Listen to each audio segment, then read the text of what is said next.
You book an Airbnb, expecting comfort, privacy, maybe even a little adventure. But what if that adventure turns into a nightmare? Doors that creak open on their own, whispers from empty rooms, eerie figures in the corners of mirrors. What you're about to hear aren't just stories, they're warnings. These are the horrifying, bone-chilling Airbnb experiences that will make you question what truly lurks behind the locked doors of a stranger's home. I used to scoff at ghost stories. Despite my fascination with the paranormal, endless nights watching ghost hunting videos and visiting haunted landmarks, I was a skeptic through and through. Alcatraz, the Whaley House, the Winchester Mystery House, I'd been to them all, but nothing had ever happened. A part of me wanted to believe, but deep down, I was relieved I hadn't seen anything. That changed earlier this year during a weekend getaway in Tahoe. It was supposed to be a celebration, my girlfriend's 30th birthday. I'd rented a beautiful Airbnb cabin big enough for us and her closest friends, 10 of us in total. The cabin was nestled in a charming neighborhood surrounded by other cozy homes. It felt safe, normal, like any other ski retreat in winter. 3 floors, plenty of space, it was perfect. The first night started innocently enough. We drank, played games, and decorated the living room with balloons. Laughter filled the air as we toasted to my girlfriend's milestone. But as the night wore on, something peculiar began to happen.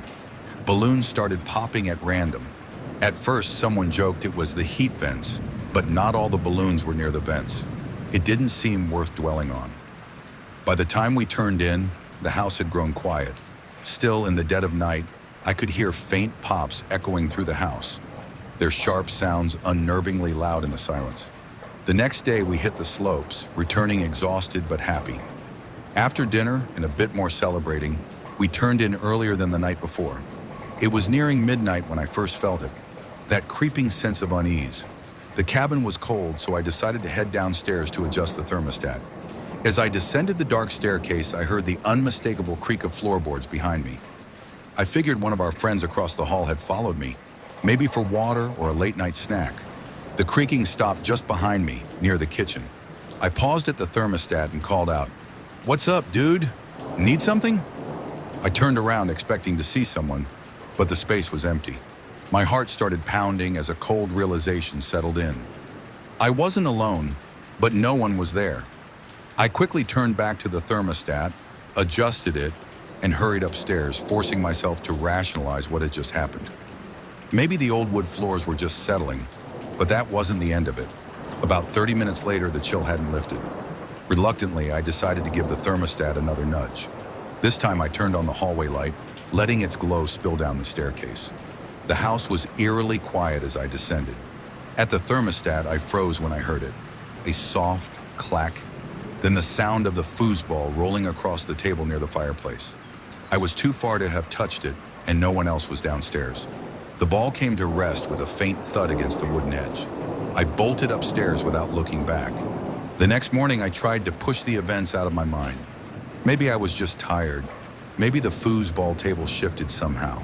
I wasn't ready to acknowledge what I'd felt, the distinct, bone-deep sense of being watched. That morning, though, the conversation turned to the balloons. My girlfriend's friend mentioned how strange it was that they'd kept popping all night. I saw my opening and cautiously shared what I'd experienced. Her expression changed immediately. She went pale, her voice dropping to a whisper. "Last night," she said, "I was lying in bed, wide awake. I looked up, and there was this figure, a dark shadow standing at the foot of the bed. She described how she'd blinked, hoping it was a trick of the light, but it was still there. Panicking, she shook her boyfriend awake, and just like that, the figure vanished. I felt a chill run down my spine. My rational mind wanted to dismiss it, but I couldn't. Not after what I'd experienced. As if that wasn't enough, my girlfriend's cousin spoke up. She'd stayed in the room next to ours and had heard heavy breathing in the middle of the night. "At first I thought it was just the house," she said, "but it sounded close, too close." We left the cabin that morning, piling into our cars with an unspoken urgency. No one wanted to linger.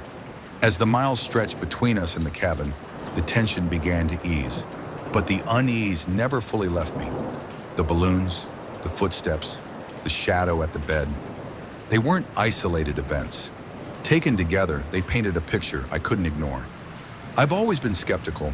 I wanted to believe in ghosts, sure, but not like this. Not when the believing meant feeling that bone-deep dread, that suffocating certainty that something was there, watching. Even now, months later, I can't shake the memory. I hope it's the last time I encounter something like that. But part of me knows better. The universe doesn't care if you're ready to believe. The year was 2018, and I was in my early 20s when 3 friends and I decided to take a trip to Bali. It was cheap, we had time, and we thought, why not? Our itinerary was packed with everything you'd expect from a tropical getaway. Sightseeing, indulging in local food, climbing mountains and enjoying the bars by the beach. Typical vacation stuff. Bali was breathtaking, the kind of place that feels like it belongs in a dream. The food was incredible, and the landscapes were surreal. But if I'm being honest, the locals left me uneasy. Drugs seemed to be everywhere, especially magic mushrooms. The streets were crawling with dealers desperate to make a sale. One guy even grabbed my arm trying to push a 2-for-1 deal for what he jokingly called a one-way trip to meet Jesus. My friends thought it was hilarious and teased me about passing up a chance to meet my Lord and Savior, but I couldn't laugh it off. The man's frantic, almost rabid demeanor stuck with me. Still, we figured these guys were mostly too strung out to pose a real threat, so we brushed it off and continued our trip. The real nightmare, though, began on the last night of our stay. We'd rented an Airbnb that was frankly a little too cheap to be true. It wasn't the most secure place. The doors were made of flimsy wood that swung inward, and the lock was laughable. All we had to secure the doors was a wooden block that wedged through holes on either side. Primitive, sure, but it had worked for the 6 nights prior. That last night, though, we realized the wooden block was missing. We searched everywhere for it, but came up empty-handed. Figuring one of us had misplaced it, we improvised by wedging a selfie stick through the holes instead. It wasn't ideal, but we were exhausted and didn't expect any trouble. After all, we'd made it through almost a week without incident. Around 3 a.m., I woke up to a strange clicking noise. At first, I thought one of my friends was up, but when I looked over, they were all fast asleep. The noise was coming from the door. Half asleep and confused, I got up to investigate. As I approached, I noticed the doors were slightly ajar. The selfie stick we'd used as a makeshift lock was bent out of shape, barely holding the doors closed. Through the gap, I saw them, 3 people standing right outside, their faces inches from the opening. They were pushing against the doors, trying to force their way in. My heart stopped. One of them was holding the missing wooden block. I shouted, demanding to know what they were doing.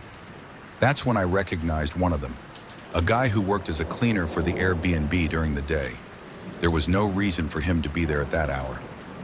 Another man spoke up, claiming they'd found the wooden block outside and were just returning it. It was a weak excuse, and I wasn't buying it. I yelled for my friends, and as soon as they stirred, the 3 men bolted into the night. My friends and I sat up the rest of the night, too shaken to sleep, waiting to see if they'd come back. The next morning, we reported the incident to the Airbnb's reception. When I described the man I'd recognized, they looked puzzled. They told me their cleaning staff consisted only of women in their late 30s and 40s. My blood ran cold. That meant the man I'd seen wasn't an employee at all. He'd been impersonating one, freely coming and going from the property while we were out. We were lucky. Nothing important was stolen, and we left Bali unharmed. But the thought of what could have happened if I hadn't woken up still haunts me. The doors were moments away from being forced open. Who knows what those men had planned? I'll never forget the fear I felt that night, or how grateful I was to be leaving the next morning. We were in Portugal on a family holiday, me, my brother, and our parents. It was our first time visiting Lisbon, and we were staying in this cozy Airbnb right in the heart of the city. The vibe was incredible. Lisbon's narrow streets, the clatter of trams, and the energy of the nightlife had us buzzing. But like the avid weed smokers we are, my brother and I had one thing on our minds: finding some green to enjoy at night when we weren't with our parents.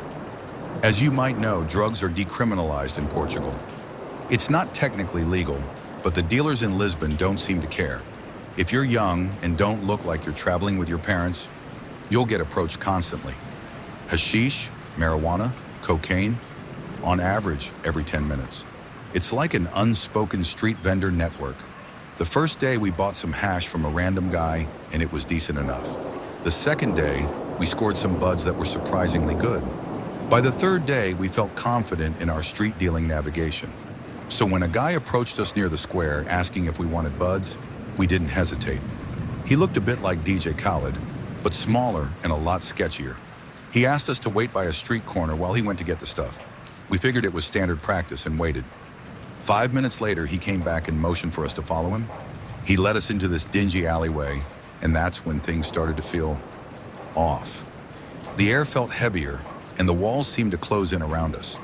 We asked for a 20's worth of buds, but he handed us an obvious 10. My brother told him no, and the guy tried to upsell us 2 10s for 35 euros. We pushed back, saying all we had was 20 euros. That's when his boss showed up. The boss was a taller, leaner guy with a hard expression that screamed trouble. He leaned against the wall, watching us like a predator sizing up prey, and handed the DJ Khaled guy a few more 10 bags. We kept trying to negotiate, but the tension was rising. Eventually, we gave in and decided to take the 10s for 20 just to get out of there. But as we turned to leave, the boss stepped in front of us, blocking our way. Within seconds, half a dozen other guys appeared out of nowhere, crowding into the alley. My heart dropped. The looks on their faces weren't about business anymore. This was something darker. "Empty your pockets," one of them demanded. I tried to stay calm, but panic clawed at my chest. We had been careful, only bringing the 20 euro note and our phones. I showed him my pockets, except for the one with my phone, and he tried to reach in. I backed away, refusing to let him. That's when the boss grabbed my shirt and yanked me toward him. His breath was hot and sharp in my face as he hissed, "Don't fuck with me. Take me to an ATM. Now." I glanced at my brother, who looked as terrified as I felt. "We don't have anything else," I said firmly. My voice sounded braver than I felt. The boss's grip tightened, and for a moment, I thought about what might happen if we went to the ATM. No way were we doing that.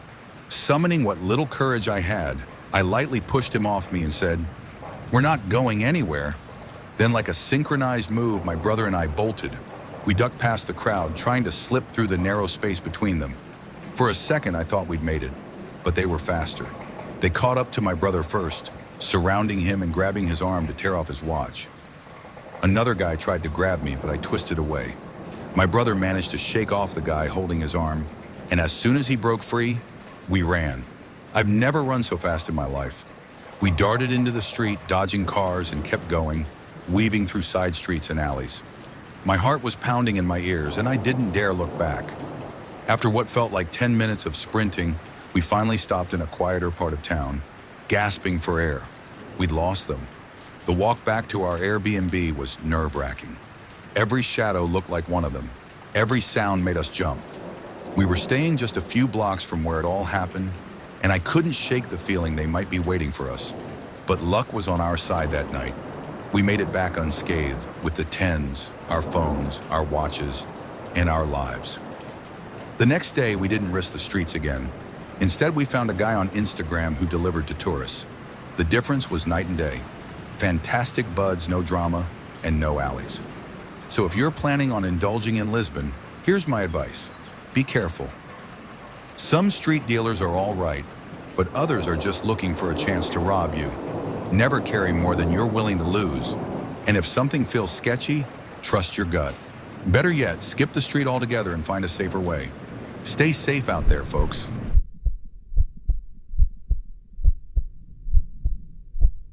It's been 4 years since it happened, but I still think about that trip. I wonder sometimes if I overreacted or if my gut saved me from something worse. Every so often, I'll find myself Googling the name of that farm, checking to see if there's any news, any reviews that align with the bad vibes I had. So far, nothing, just my own unease and unanswered questions. It all started when I decided to take a rare solo trip. My kids were with their grandparents, and my husband was off on a fishing weekend. For once, I had time to myself. I rented a car and planned to indulge in my favorite hobby, horseback riding. It had been years since I'd gone away alone, and I was excited. I found an Airbnb that looked perfect, a glamping spot on a farm with excellent reviews. People raved about the married couple who ran it, the charming tents, and the horses. It sounded idyllic, so I booked it. When I arrived, though, things felt off immediately. The wife wasn't around, and the husband, a man in his 60s, seemed distracted, almost vacant. I chalked it up to my overactive imagination, or maybe just an off day for him. It was late, so I went straight to my tent. It was cozy enough, but there was an odd quietness about the place. I noticed there weren't many other guests around, though I had expected more. Still, I brushed it off and fell asleep. The next morning, I headed to the main house for breakfast. By the time I got there, most of the other guests had already eaten and gone. It was just me, the husband, and an exchange student or worker who looked to be in her 20s. Over the course of the meal, things got uncomfortable. The husband started talking about how his wife had left him. He called himself a shattered man and told me he'd been forced to start a relationship with a young woman who was now working for him. He said this while she was out of the room, adding that she was shy about it. But when she came back, he began touching her inappropriately right in front of me. Little gestures that made my skin crawl. She didn't say anything, just went about her tasks as though nothing was happening. I was too polite, too awkward back then to excuse myself or call him out. Instead, I just sat there nodding, trying to deflect the conversation while internally screaming to get out of there. After breakfast, he offered me a room in the main house instead of my tent. His reasoning was vague, something about comfort, but I declined as firmly as I could without offending him. I retreated to my tent, my mind racing. Sitting on the air mattress, I started scrolling through my phone, trying to figure out how to get out of there. I'd paid for 3 nights, but I couldn't imagine staying another minute. There was something deeply wrong about the whole situation. The way he spoke about his wife, the way he behaved toward the young woman, the eerie emptiness of the place. It all screamed at me to leave. As I was sitting there weighing my options, I heard footsteps outside. Slow, deliberate steps. Then they stopped, right by the side of my tent. My breath caught in my throat. I froze, phone clutched in my hand. Through the thin fabric of the tent, I could see his shadow. He was just standing there, not moving, not saying anything. I could hear his breathing, steady and loud in the silence. It felt like an eternity, though it was probably only a few minutes. I didn't dare move. My mind was screaming at me to do something, but my body refused to cooperate. I just sat there, heart pounding, as he stood inches away from me on the other side of the tent wall. Eventually, he walked away. I didn't wait to see if he'd come back. The moment I heard his footsteps fade, I started throwing my things into my bag. I didn't even bother packing properly. I just grabbed everything, stuffed it into my car, and got out of there as fast as I could. I think I called later to say I had to cut my trip short, but by that point, I was already miles away. I never went back, and I've never stopped wondering what might have happened if I'd stayed. Every now and then, I check to see if anyone else has written about something similar happening there, but the farm still seems to be operating, and there's no sign of anything amiss in the reviews. Maybe I was overreacting, or maybe I just got lucky and trusted my instincts at the right time. Either way, I'll never forget that feeling of panic, sitting in the tent with his shadow looming over me. In the summer of 2019, my partner and I, both in our early 20s, decided to take a road trip up to Vancouver, Canada. The plan was to end our adventure at Golden Ears Provincial Park for some camping.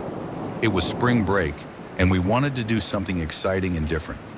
My partner had never been out of the US, and I figured this would be an unforgettable experience for both of us. We packed terribly, as young and inexperienced travelers often do. We had a giant tent, an undersized cooler crammed with fruits and veggies, and a cutting board and knife for snacks while driving. Our bright red Ford Fiesta was stuffed to the brim. We were ready for 6 days of adventure, with stops and Airbnbs planned in California, Oregon, and Washington before crossing into Canada. The drive was amazing. We switched off driving, blasting music, and taking in the changing scenery. We stayed out too late in each state, drank a little too much, and generally soaked up every moment. When we finally reached Vancouver, it felt like stepping into a postcard. The city was vibrant, but the real highlight was Golden Ears Provincial Park. Alouette Lake was breathtaking. The water was crystal clear, framed by towering mountains. We walked barefoot along the rocky shore, the freezing cold water biting at our toes. We hiked trails, saw a stunning waterfall, and even entertained ourselves by mimicking a couple we spotted, taking Instagram-worthy poses for what seemed like an hour. The campsite was idyllic and nearly deserted, except for that same couple who were camped nearby. Everything felt perfect. That evening we went to bed early. The air was crisp and quiet, the kind of silence that feels profound. Sometime in the dead of night, I woke up to a crackling noise outside the tent. My partner was still sound asleep, snoring softly. At first I thought it might be an animal, maybe a raccoon rummaging for food, but the crackling got closer, too deliberate to be random scurrying. I sat up, heart pounding, and fumbled for my phone. The sudden brightness from the screen was blinding, but in that brief flash of light, I saw the outline of a person right outside the tent. They were close, too close, and standing completely still. My breath caught in my throat. Whoever it was could have unzipped the tent if they wanted to. Frozen in place, I started poking my partner, whispering urgently, "There's someone outside the tent." They groggily woke up, muttering, "What?" just as we heard soft footsteps moving away. My partner sat up, now alert, as we both strained to listen. The footsteps faded, and then we heard a vehicle start up. The engine rumbled to life, and the vehicle drove off. Lights off until it was well past our campsite and out of sight. From what little I could see, it looked like a truck. Shaking, I told my partner we needed to leave, but the park gate was locked until morning. It was only 1 a.m., and we were stuck. Reluctantly, we moved everything to the car and squeezed into the cramped interior to wait out the night. My partner fell asleep almost immediately, but I couldn't relax. My mind raced with questions. Who was that? What were they doing? Could it have been a park ranger? Somehow it didn't feel like ranger behavior. Hours passed. It was around 3 a.m. when I heard it again. A vehicle creeping up the road, lights still off. My stomach dropped. It had to be the same truck. I gripped the kitchen knife we had brought for cutting fruit, my hands trembling. The truck pulled up right in front of our campsite and stopped. Every instinct screamed at me to hide, but instead I sat up straight in the passenger seat, holding the knife at eye level like I was ready to defend myself. I tried to look as intimidating as possible, which I'm sure was laughable. A scared 20-something in a bright red Ford Fiesta, brandishing a kitchen knife like something out of a bad horror movie. But I stared straight ahead, unblinking, my heart pounding so hard it felt like it might burst out of my chest. The truck's driver turned on a light inside their vehicle, shining it directly into my face. I squinted but didn't look away. After what felt like an eternity, the truck's engine started up again. It turned on its headlights, blindingly bright, and slowly pulled away, turning back down the road the way it had come. I let out a shaky breath and immediately woke my partner. "We need to get the hell out of here," I said, my voice trembling. We threw everything into the car haphazardly and sat there wide awake until the gate finally opened at 6 a.m. As soon as we could, we left, driving non-stop until we reached home. We spent countless hours since then trying to make sense of what happened. Was it just someone messing with us? A ranger acting suspiciously? Or something more sinister? We'll never know for sure, but one thing is certain. I've never been so scared in my life. Before you book your next stay, remember, not every home tells its story up front. As you pack your bags and hit confirm, ask yourself, what secrets might be hiding behind those walls? If these tales have taught us anything, it's that sometimes the real terror isn't in haunted hotels but in ordinary homes with extraordinary horrors. Sleep tight,